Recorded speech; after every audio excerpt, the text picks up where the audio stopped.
Ayan, finally, I've been to Las Casas with my family. So nice here. Go anywhere you want. Meron! Gusto mo rin magsalamin? Mukha ng anak ko. Oh. Ha? Masisira! Are you Tagalog or English? Ayan na ang Ayan. Pag nakalusot, Pinya Laguna. ayan si Don Don, si Kuya. Ang Pinyan doon. Makakarating ka na ng Pinyan. diba?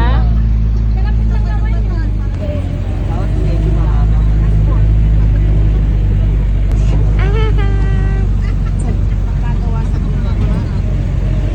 Tingnan mo yung kalabaw o ang pari ng puno. Ang ganda ng beach.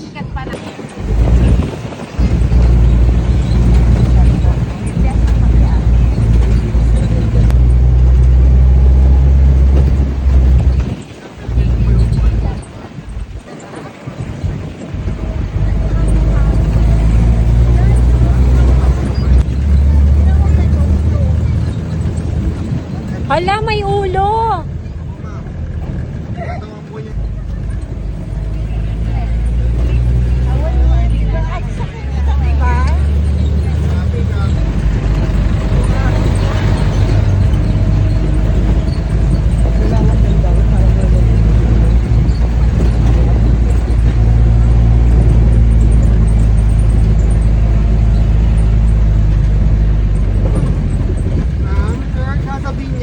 Thank you.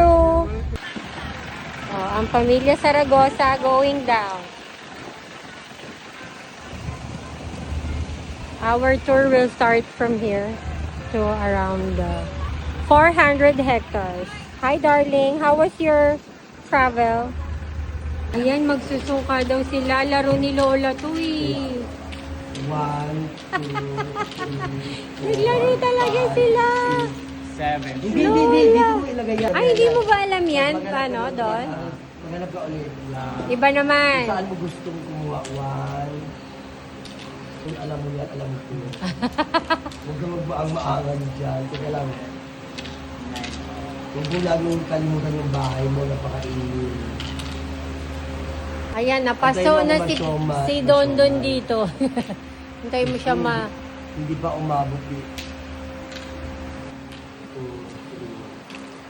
Aba, continue si Kuya. Na-stop na si... Malapit na maubos ang baso. Ay, hindi mo ito na, ano? Eh kasi dagan-dagan ang alam mo, takbo ka lang ng takbo. Ano Oh, mali ko naman? paso na si Lola. Naman. Kuya. Ikaw na. It's your turn. Ang ano, ang bato, ang... Ayan na. Oh, Yes, very good. Ganyan. Oh, kainin mo yan.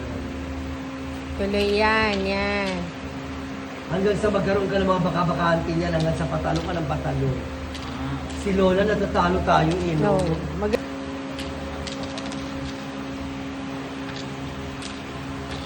Hindi pa lang kasi uso ang cellphone namin. Kukunin ko no. Yes, lalagay mo sa'yo. Kakainin mo yun. Ay, ito yung nilalaroan. Sino? Si Lola! Oh, diba? Lola. Kasi Oh. marunong na dito. Mali pa lang si Baby, tinuturoan na siya. Marunong Pati si gawa ni Gilbert. Lola. Gawa ni Lola. But ano yung bala niya? Pag hindi mo Ken? siya kalaro, Magiging, wala ka na? Ikaw na. Ay, makakaikot eh. Yun ang unang ano. Ay, una kang Anong tatakbo. punishment? Hindi, Ay, una ikaw kang ang tatakbo. unang. Oo, hindi na sabay. Hindi na Tapos sabay. kanina sabay tayo. Yes. Oo. Ay, ang galing. Ang bilis mo. Kakainin na. Ay, makakain mo ako. Kaya lang natin kung alin yung nababakante ngayon. Kung sino may bakante. 2, 4. Lahat na. Yes, hanggang sa... Pwedeng bumawi ka. Makakabawi ka Pag pa niya. nakain So mo lahat. matagal matapos. Oo. Ayun na. And the winner is... Thank you so much. Kaso nakakatamad, no? Ba dito naman may naglalaro naman ng pang brainy ang pingi. Iatay. Turkey Heritage Walking Tour. Mag-start na rin po tayo dito sa loob ng bahay. So let's go. Lakbay ngayong umaga. So isang magandang umaga po sa inyong lahat. Pilipinas de ako, sir. So ang pangalan ko po ay Kenneth. Ako po ang sasama sa inyo ngayon na libutin yung ilan po sa mga makasaysayang bahay na naitayo po at nailipat dito po sa resort. So yun ang ibig sabihin po sa Tagalog, ang mga bahay sa Pilipinas ni Acosar. So yung Acosar, ito po yung mismong apelido ng pamilya ng may-ari ng resort na ito at nagsimula po silang mangolekta ng mga lumang bahay in the year 2000. Binuksan naman po nila ito sa publiko in the year 2010. So kung mapapansin nyo po, inabot ng 10 taon na pagsasagawa ang resort na ito dahil ang lahat po ng mga bahay na nakikita nyo po dito ngayon ay masusi po munang pinag-aralan bago inilipat. Ay, Rico.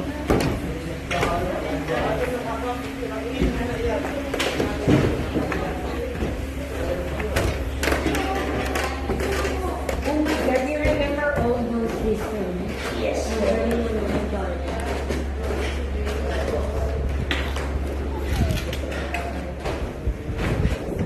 Okay, so paalala po sa lahat na mag-iingat, especially sa mga nakamedyas dahil medyo magulas po ang hagdanan at sahig.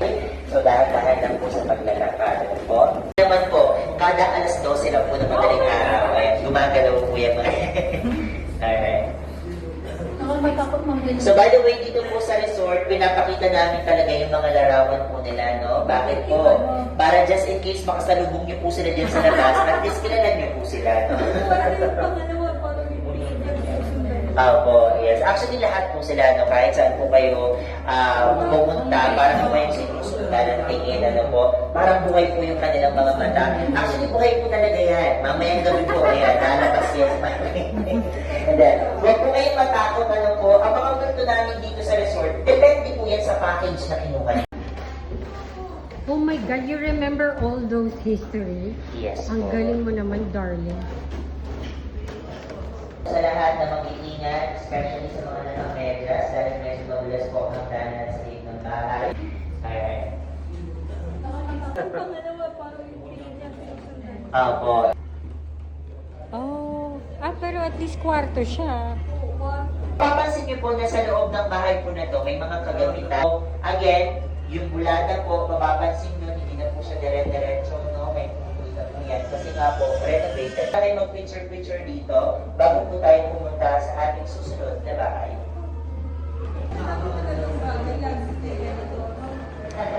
Yung floor? Okay, so let's go po. Bababa na po tayo para may po ng mga Oh, ang pamilya Saragosa. Kung Casa Quiapo, okay, yung ikalawang bahay po na bibisitahin natin ay yung malaking bahay at ito po yung aming pong Casa Baliwag Uno from Baliwag, Bulacan. Bali, ang bahay po na yan ay naitayo naman po in the year 1890. It's so nice. Oh, see my balcony?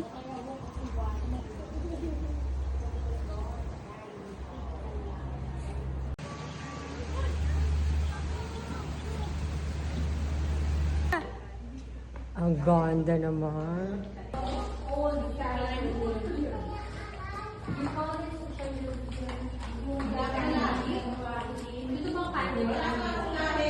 po, there is real candles.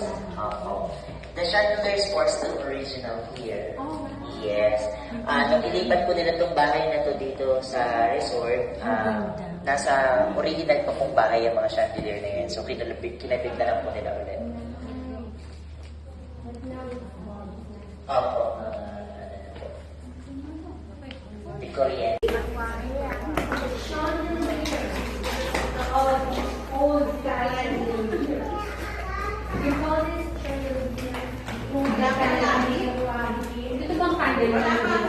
Before po, there is real candles.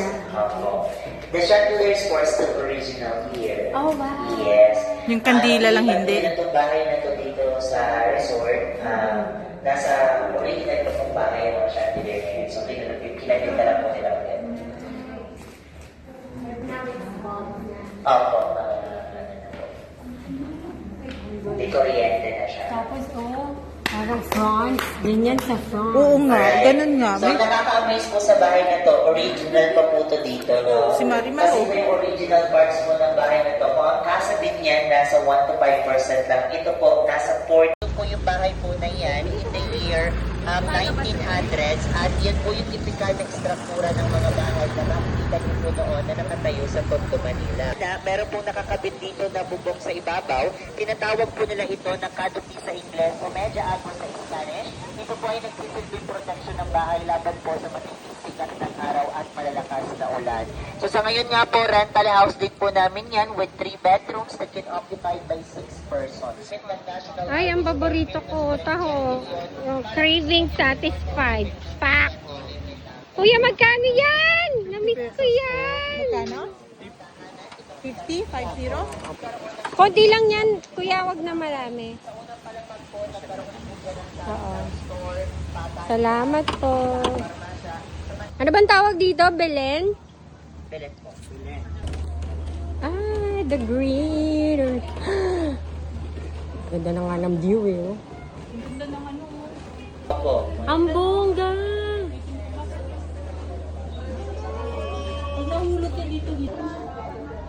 Ay, ang ganda ng ceiling, Day. Oh. Yes po. May prutas po siya and may mga koi fish din po. Kasi yung may-ari po ng bahay na ito naniniwala sa pupong. Maaliwala siya eh.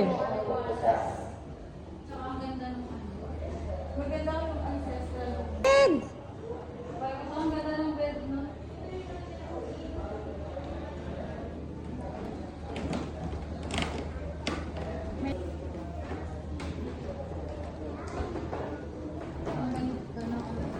Ayan yung koi fish, oh. Replica po ito ng first luxury hotel na naitayo po sa Binondo, Manila and located po ito noon beside.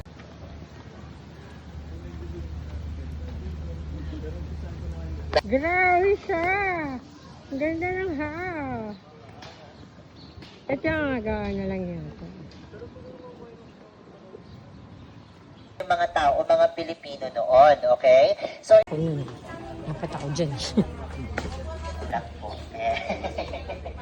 Ang mamahal po yung mga nasa loob, pero yung lock ganito lang. Ano? So don't worry, Ay, puta. hindi po ito katulad ng ulang kasabihin niyan, ano po masikip or makipo. Papawisan dito. Ang presko nga. Eh. Presko po, no? Ito po yung ilang pong mga antique collection nandito po sa kwartong ito. And then after, sa susunod na kwarto, kasi i-demo ko po sa inyo kung paano ginagamit ito pong plancha. Simple lang po. Ang kailangan nyo lang pong gawin ay ibalot po yung damit na paplansyahin nyo dito. Ito sa ibabaw, dito po sa dulo, meron po diyang butas. Diyan po isusuksok o sinusuksok yung isang paa. Ibabaw, katulad po niyan, no? So para po sila nag-skating. Ayan. So, ganyan po sila magplansya ng kanilang mga damit. At alam niyo po ba noon na it takes 3 to 4 hours ang PP? Ito po yung sinaunang maleta na ginagamit po natin. So, dito po, hindi ko na rin naabutan personally. Okay? So, by the way, ito So, kapag pinagsama-sama, gumaganda kapag nabibinisan, ngunit pumapangit naman kapag napapabayaan. Ang bawat bahay ay merong damdamin ng karakter. May pera sa bulok sa pagkalinga natin sa ating kapaligiran at kalikasan. So muli po, ako po si Kenneth, ang inyo pong naging gabay sa inyo pong paglalakbay ngayong araw. At ito po ang Las Casas, Pilipinas, Tiamuzar, our pride from the past and hope for the future. Okay, so thank you so much for Thank joining you. the tour. At sana po Sasakay kami ng bangka.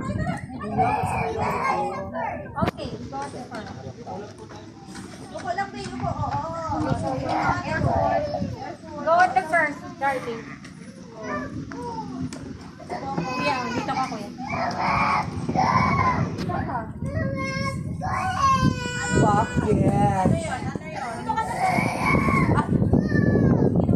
Santa Rosa. Yay!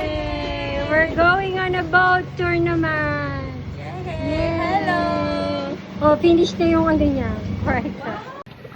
Nagahukay kayo ng buwangin. Kaya po na pinapalalim po nila. Nag-grading po. Kasi po dito mababa. Yung kalawang bahay po. Apo? Nasa Hagonoy, Bulacan. Ah. Ito po. Bali yan din po yung pinakabatang bahay po po ng resort po na to, since third year ako sa Maynila kayo sa Quezon City. Oh. Malapit po yun sa Balete Drive. Nung minsan lang pinag-shootingan sa pelikulang Balete. Bali yan po yung pinakamataas na person. Yan mamaya po bibisita. Ah, mahay! Pangalawang pinakamatandang bahay na ba to? Yeah. Para, oo. Minsan ko lang hinala. Baka mag-slide yung Alam mo, yung, Ay, ang kaya ganda. magkamalengke ka sa ano ha? Saan yung lugar? liliw. Pagpupulot ka ng mga gulay doon. Ah, yes, madam. Yan. Yes. Ang ganda nito! Ay, no! Cha, pakikuyo kami. Oh, totoo. Nasa ating kanan. Diba 60 plus yung bahay nandito? Yung bahay na po dito, mga 64. Ang original po doon, 42. Yung Ah. 20 po, mga Hagdan? Iyaman pala ng mga sinaunang Pilipino. Kung ganyan. Oo naman. Ano, parang 500. oh, Sabi ko na, per head o 500 per ride. 500 per head, 700. Agad. po yung kabila po na yun, mga parte na po yan ng dagat. Ito. Apo. Halata. Dagat. Yung Halata ano. sa kulay, oh. Ang taray yun. Pero yung mga isda din dito. Maganda ang bangus. Oo. Yung tulay po na yun, ma'am, dito po sa resort, ang tawag po namin dyan, Kagitingan Bridge. Kagitingan Bakit Bridge. naging kagatingan? Ano po ma'am, ngayon po katulad ng may address po ng Baguio, may lapo-lapo, Ah, yung Ta- anong niya, yung mga... Kuya Smile, kakaway ka din. Ano pangalan mo, kuya? Ano daw? Marvin! Ako, Marvin po. Ay, ang ganda nito. Oh. Super nice. Kasi Nasa 9 sa years ulo. na eh. So, 9 years. Ilang years na lang dito? 9. yan naman po yung bahay po niyan sa ating harapan, yan po yung Casa Candaba Pampanga. Kaya Walang mga protection, kuya. Paano kung ano? ang balak po tuloy yung mga nagagawa po na yan, mga nag-uukit, mga tiga-Paiti di Laguna, katira may libreng bahay po sila. Nagkaroon sila ng ano. Ah, talaga? Yung iba, talagang minalaman. Ang Ano bridge. bang ano ni Jerry? Construction? Imagine, Ito yung mga hotel rooms na po, yung kahabaan na Ay, po na to. awan na. Ang kuya. Yun ang alam ko, ha? Oo. Bongga. Ilang hektarya lahat ko? 400. 400. Kasi sobrang tao pati yun, no? Parang ano rin siya, o tiles. Ay, sinasabi ko kanina tiles, no? Kapakahirap sila alim yung mga lahat.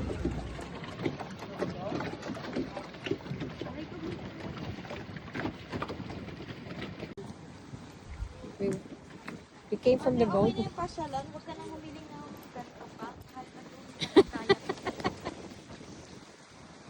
Talon Blight.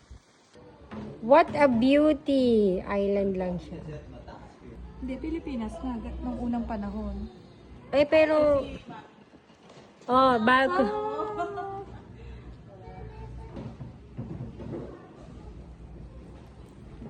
Sinabi mo pa, dapat ganyan. Ano, pilig nyo, pool nyo? Diba? Nag-foots pa kayo dyan. May mga pasyente kasi tayo. Ay, tita mo, happy ako na. Happy ka na? Uwi na kami. We're going home. Ayan na, uuwi na. Suko na. Hindi na kaya ilakad. Uwi na kami. Ang ganda mo talaga yun. Babaan na. Uwian na. Uwian na kami. Dito kami kay Ate Lynn. Andun sila. We're separate. Bye!